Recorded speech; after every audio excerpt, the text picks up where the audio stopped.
Terima kasih atas kesempatannya. Selamat pagi dan salam sejahtera untuk kita semua.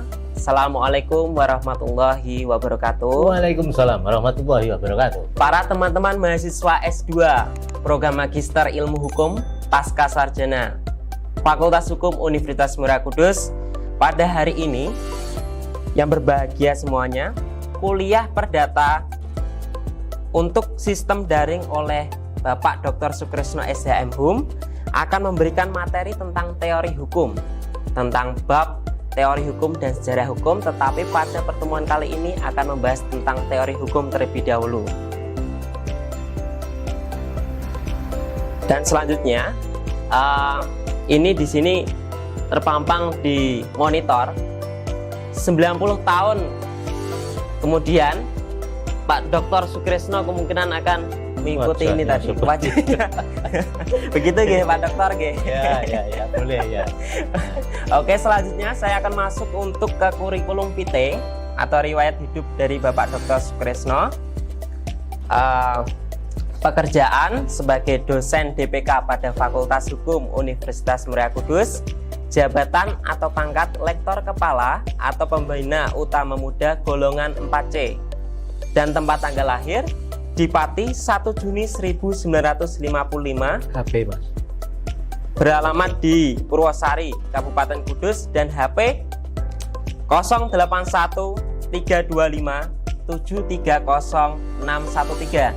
Dan Bapak Sukresno siap 24 jam untuk menerima konsultasi dari teman-teman mahasiswa khususnya. Iya, siap. Ya. Dan selanjutnya untuk alamat email, di sini perlu teman-teman semuanya ketahui. Yang pertama sukresno54@gmail.com, ada juga yang sukresno@umk.ac.id. Kemudian di sini nama orang tua, ayah Haji Irfan almarhum, ibu Mas Ada almarhumah, nama istri Haji Fitrotun, nama anak yang pertama Novi Oktavikria, sarjana farmasi apoteker. Kedua, Naufal Irfani, sarjana hukum magister konotariatan. Yang ketiga, Norman Hidayat, sarjana hukum magister hukum. Keempat, Nurul Laila Febriani, sarjana farmasi apoteker. Dan yang terakhir, Nurdin Fuadi, sarjana hukum magister konotariatan. Penotariatan. Dan selanjutnya untuk riwayat pendidikan dari Bapak Dr. Sukresno. Jenjang SD dari SD Negeri Prawoto Sukolilo Pati, SLTP Negeri 1 Kudus, SMA Negeri 1 Kudus, dan program sarjana strata 1 lulusan dari Fakultas Hukum Unisula Semarang, dan lulusan program strata 2 dari Magister Ilmu Hukum Universitas Diponegoro, dan lulusan dari program strata 3 S3 program Doktor Ilmu Hukum Universitas Diponegoro Semarang. Dan selanjutnya untuk riwayat pekerjaan atau jabatan dari Bapak Dr. Sukresno, saya sampaikan sebagai tenaga pengajar Fakultas Hukum Strata 1 UMK Kudus, dan yang kedua pembantu dekan 3 Fakultas Hukum Universitas Muria Kudus, yang ketiga sebagai pembantu dekan 3 Fakultas Hukum Universitas Muria Kudus, dan yang keempat pembantu rektor 3 Universitas Muria Kudus, yang kelima sebagai tenaga pengajar program pasca sarjana S2 Ilmu Hukum, yang keenam sebagai konsultan notaris Kabupaten Jepara sampai dengan sekarang, yang ketujuh sebagai wakil dekan 3 kemahasiswaan, dan yang selanjutnya sebagai dekan Fakultas Hukum dari tahun 2015 sampai dengan tahun 2020. Terus selanjutnya sebagai ketua Yayasan Pembina Akbid Pemda Kudus. Selanjutnya sebagai ketua Koperasi Veteran atau Primkovri 20 Kabupaten Kudus, dan sebagai ketua Koperasi DHC 45 Kabupaten Kudus, dan juga pernah menjadi pengurus Koperasi Syariah Kudus hingga sekarang, dan juga sebagai pengurus DPC Organda Kabupaten Kudus, juga sebagai ketua Yayasan Pembina Yayasan Sunan Prawoto, dan selanjutnya sebagai ketua FKDM Kecamatan Kota. Begitu nggih Bapak? Iya. Terus nggih. Oke. Oke, itu tadi teman-teman sekilas seputar mengenai kurikulum vitae dari Bapak Dr. Sukresno. Kalau saya jabarkan terlalu banyak, nanti di situ tidak akan selesai-selesai teman-teman, karena banyak sekali riwayat pekerjaan dan riwayat apa saja yang sudah diikuti oleh Bapak Dr. Sukresno. Dan Bapak, apakah itu tadi sudah benar semua untuk kurikulum vitae-nya? Ya, terima kasih Mas Bagas. Beliau ini mahasiswa saya juga sebagai mahasiswa S2 Ilmu Hukum, dan kemarin barusan lulus, ya, dia terbaik di Fakultas Hukum. Memang saya harus perkenalan karena saya tidak ikut dalam Matrikulasi.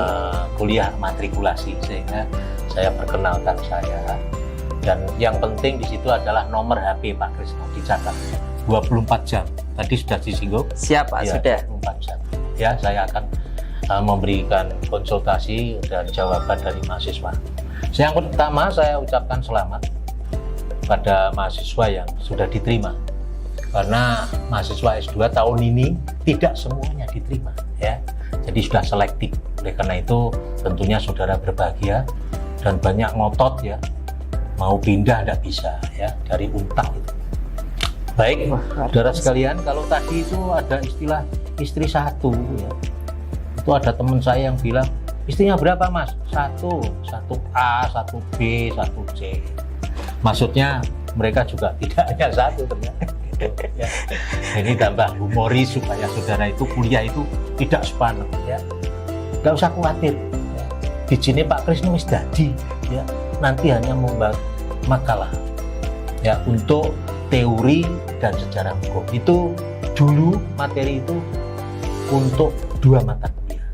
Teori hukum sendiri, sejarah hukum sendiri. Tapi untuk mempercepat proses, karena saudara nanti semester 3 sudah berhak untuk menyusun tesis. Dan susunan tesis kalau satu semester sudah selesai, saudara bisa lulus dengan 3 semester.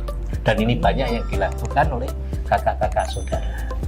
Baik, Mas Bagas bisa dilanjutkan? Ya. Monggo, silakan, Ge. Baik teman-teman, ini tadi sudah sekilas mengenai sedikit kurikulum vitae dan pengalaman kerja yang sudah ditemui sampai sekarang ini oleh Bapak Dr. Sukresno. Melanjutkan untuk ke sesi selanjutnya, yaitu untuk materi mengenai teori hukum. Dan saya mau ada pertanyaan sedikit Bapak di sini. Adakah istilah lain Bapak daripada teori hukum ini tadi di dalam bab teori hukum? Baik Mas Bagas, terima kasih. Ya, supaya kita menjelaskan secara runtut itu, Pak Krisno itu mau menjelaskan apa sih jane? Teori hukum dalam bukunya wis ono, ya, sudah kita berikan, ya. Kemudian sejarah hukum juga sudah ada. Nah, tinggal kita baca-baca. Di situ ada evaluasi, silakan dijawab, ya. Kemudian nanti saya beri tugas untuk membuat makalah selesai. Tidak ada ujian, ya, Pak Krisno. Mengenai istilah lain, tapi sebelum ke istilah lain, saya akan menjelaskan bahwa saudara kemarin sudah S1 semua. Penelitiannya namanya skripsi, itu hanya mendeskripsikan apa yang saudara peroleh dari hasil penelitian. Bedanya dengan S2 itu dia harus ditambah adanya analisa hukumnya atau teori hukumnya. Itu di mana ini? Kalau S3 itu harus menemukan hukum baru.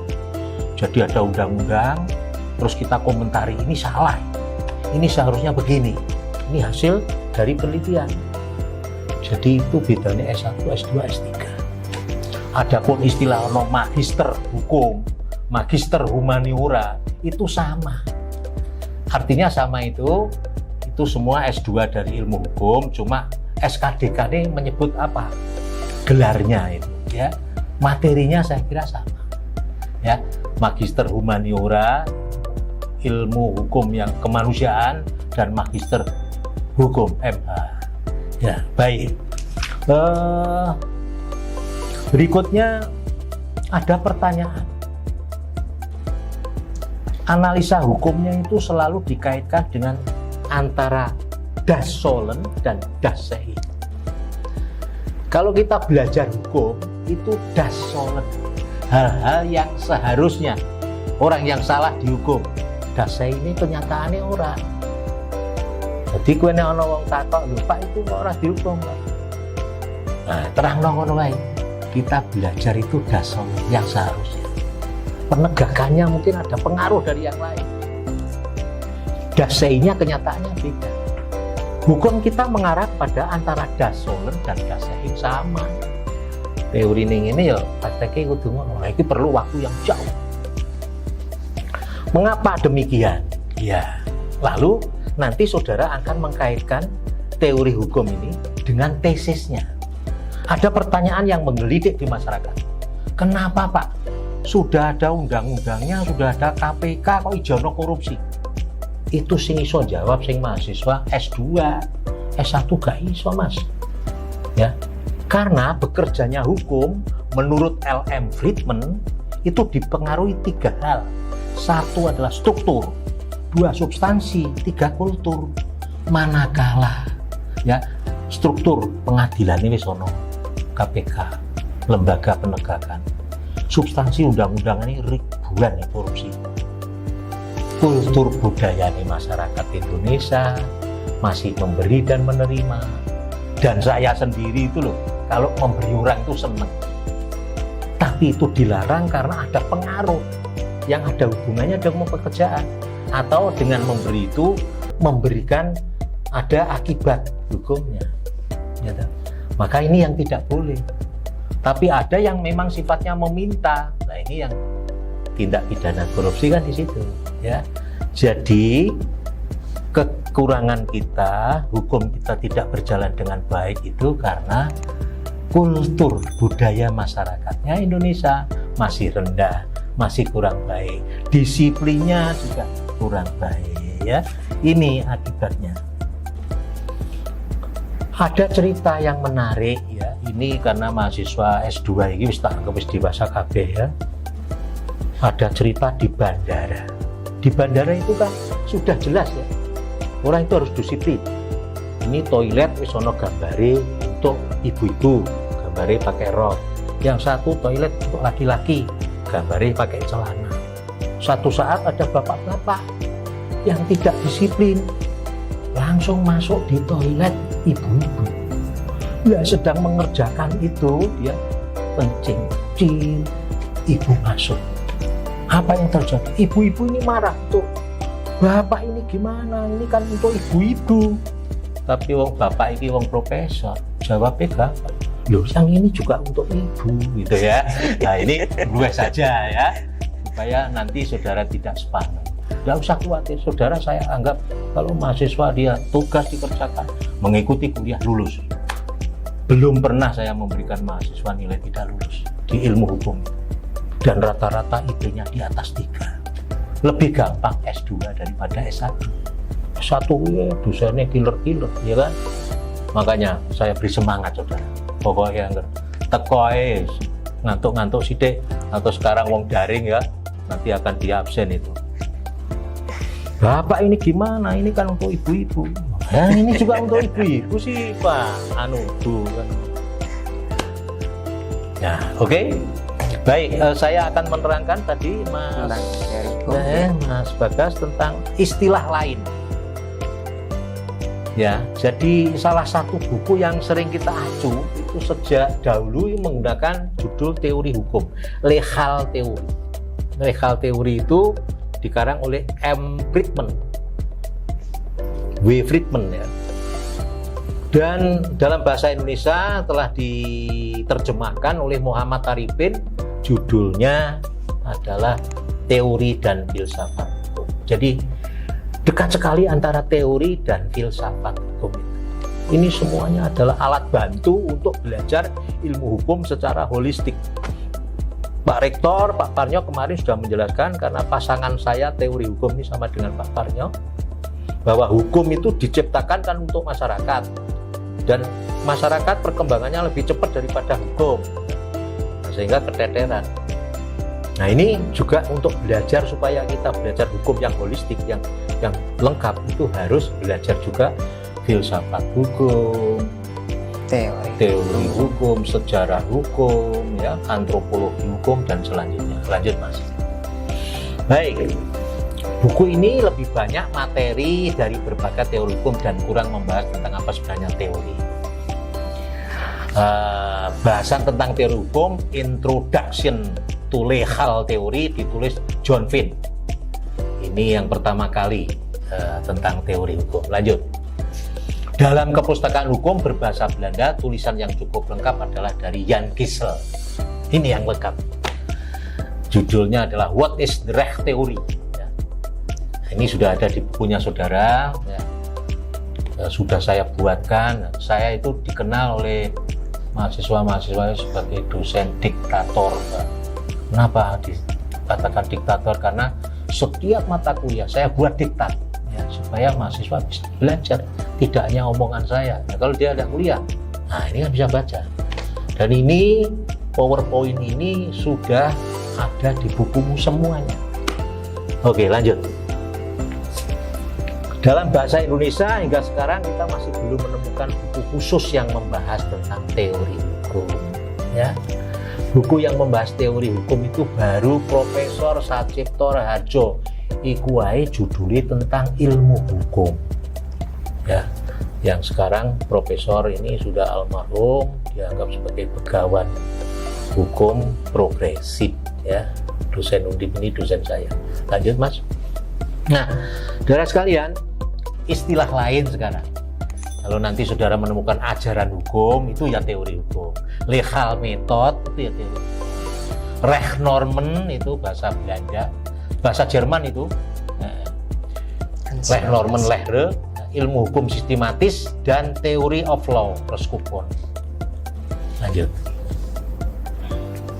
Menurut O.C. Salman, ya, karena tadi kita bahas bahwa istilah teori hukum itu ada dua kata, teori sama hukum. Hukum itu apa?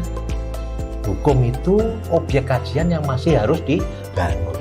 Sampai sekarang, Omnibus Law itu masih membangun hukum, dan pendapat itu selalu beda-beda. Nah, ini makanya kita harus tahu, ya, bahwa hukum itu ada beberapa pengertian. Hukum secara normatif ya undang-undang itu, tapi ada yang mengatakan hukum itu ya masih harus dikonstruksi. Hukum itu baru pemikiran yang memiliki latar belakang yang beda antara para tenaga kerja dengan pemerintah, itu dengan pengusaha mesti beda pengertiannya itu. Lah itulah kita harus mengerti, ya. Jadi berjiwa besar orang itu yang memahami pendapat orang lain. Tidak bisa kita memaksakan pendapat. Tapi ya bagaimanapun juga hukum itu diciptakan untuk tata tertib, baik untuk para pengusaha maupun para karyawan, gitu.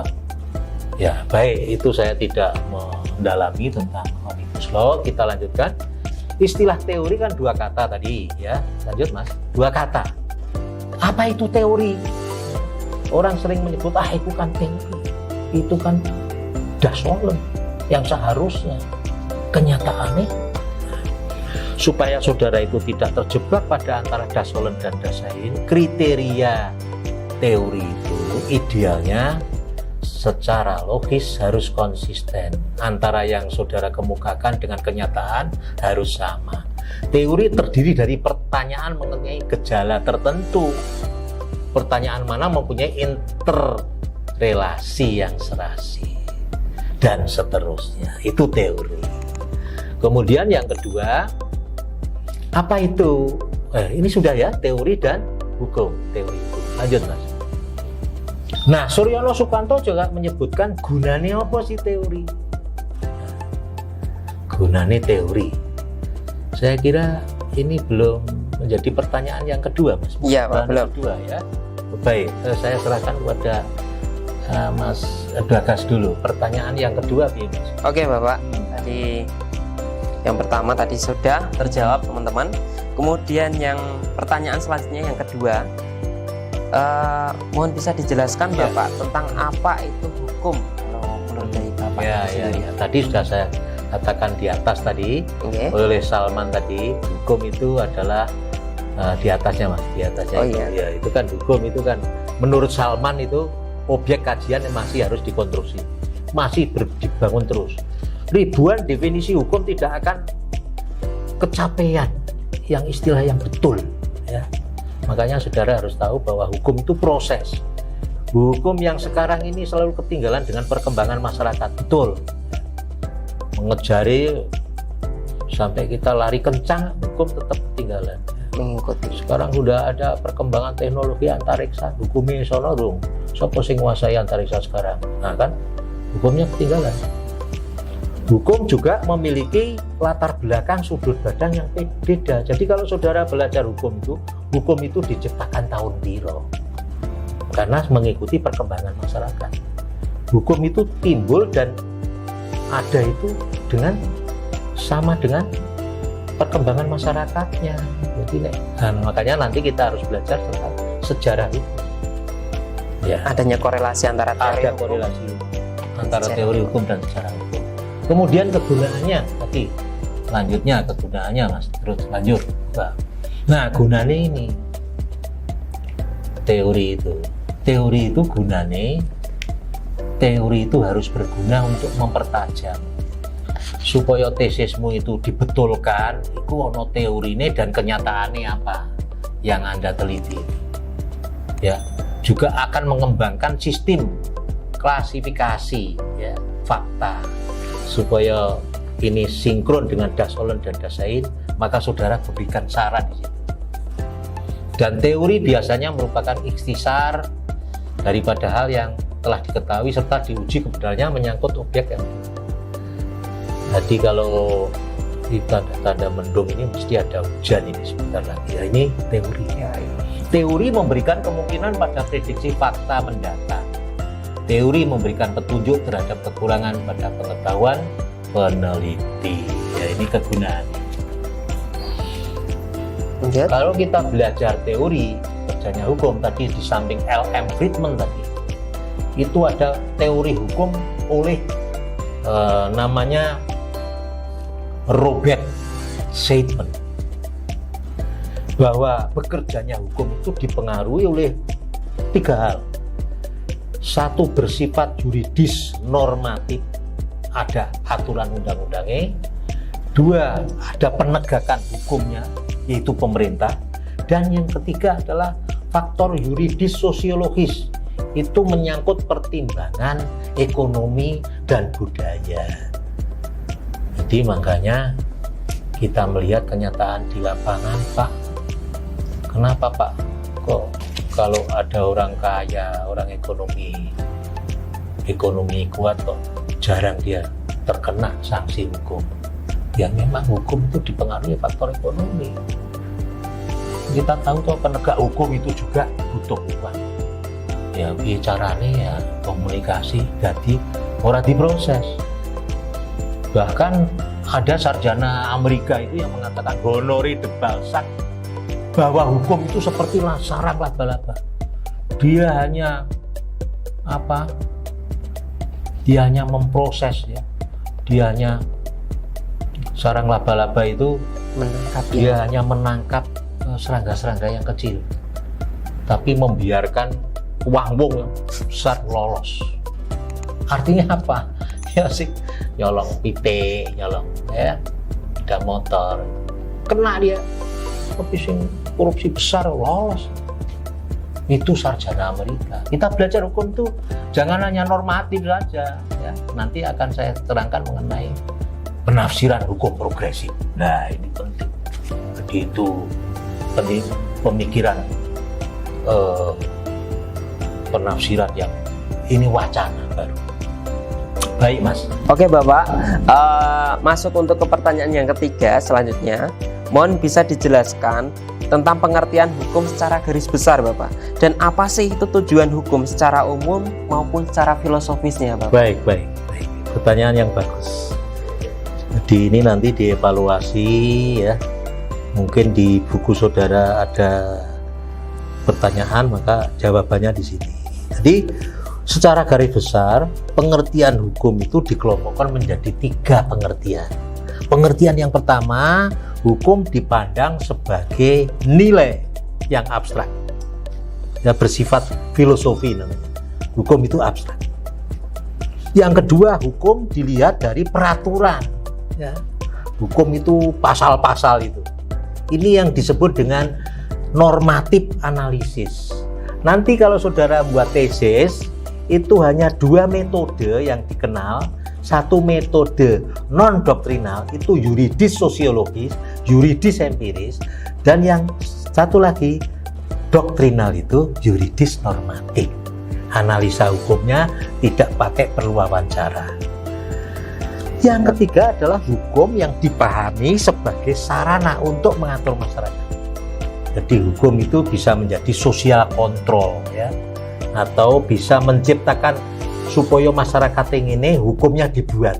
Seperti kita dulu yang paling getolnya KB, keluarga berencana, setiap PNS, ASN, anaknya 2. Dibuat gitu supaya apa? Supaya anaknya ora akeh. Nah, selain lebih dari 2 orang dapat apa? Mas jaminan tunjangan gitu loh. Itu hukum sebagai sarana untuk mengatur masyarakat. Berikutnya. Kemudian secara umum tujuan hukum itu apa? Tujuan hukum ya supaya masyarakat itu tertib. Tapi beberapa istilah tujuan hukum, lanjut, bisa dikatakan bahwa secara filosofis, hukum itu tujuannya adalah justisia utilitas, bertujuan menciptakan tata masyarakat tertib.